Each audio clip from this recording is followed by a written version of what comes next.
I just love that we were able to have this opportunity. And kind of put it into perspective, especially because we're going into college, budgeting is going to be a really big part of our lives. What we learned in the course will help us later in the future. So honestly, this whole experience was great. Today was an event that was focused around financial literacy for our students to get education through application, for them to walk away with tangible skill sets that they're going to use in their everyday life. Tools to be successful start in different ways, but the reality is in all of those, what is truly needed is financial literacy.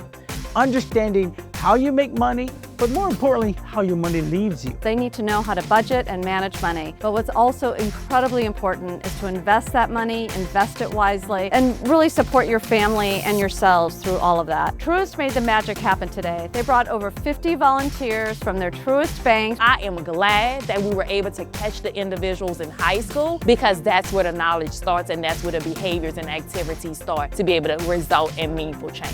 When I started off the program, I knew the basic words. I knew credit, checking, savings. That's about all I knew. And once I started the lessons, I started getting a more in-depth definition of what they truly meant and see how it would affect my future. I think that it's really, really important to understand financial literacy. One thing that I learned today is always to have a return on your investment. If I do want to start a family, if I do get married, here's how I manage my finances. So financial literacy will definitely help me with my budgeting, saving, and spending whenever I'm in college, especially since Boston's a really expensive city. The Truist volunteers really helped out a lot. They were really there supporting everybody. I'm really thankful for not only the education, but also the investment that they've made into our school. We're forever grateful for what they've been doing for us today. Thank you, Truist, for everything that you've done today and for everything that we will create together. Thank you, Truist. Thank you, Truist. Thank you, Truist, for helping us shape futures together. Please support the Dallas Education Foundation. And together, we will accelerate student success.